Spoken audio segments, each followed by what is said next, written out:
2026 T twenty বিশ্বকাপ সামনে রেখে বড় খবর এসেছে বাংলাদেশ গ্রুপ নিয়ে।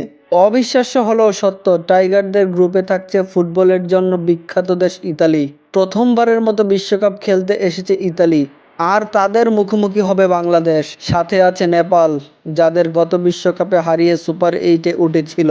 তবে এবার চ্যালেঞ্জটা আরও কঠিন, কারণ একই গ্রুপে আছে দুই সাবেক বিশ্ব চ্যাম্পিয়ন ইংল্যান্ড এবং ওয়েস্ট ইন্ডিজ।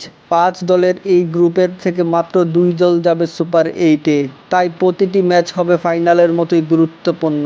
এদিকে অন্য গ্রুপও উত্তেজনার তুঙ্গে। আগের মতোই ভারত আর পাকিস্তান রাখা হয়েছে একই গ্রুপে। টুর্নামেন্ট হবে ভারত এবং শ্রীলঙ্কায়। শুরু ফেব্রুয়ারির 7 তারিখে আর ফাইনাল মার্চের 8 তারিখে। সব মিলিয়ে 2026 বিশ্বকাপে বাংলাদেশের পথ হবে রোমাঞ্চ আর চ্যালেঞ্জে ভরা। ইতালির চমক, নেপালের লড়াই আর ইংল্যান্ড ওয়েস্ট ইন্ডিজের চাপ, সব মিলিয়ে টাইগারদের সামনে অপেক্ষা করছে এক কঠিন কিন্তু উত্তেজনায় ভরা বিশ্বকাপ।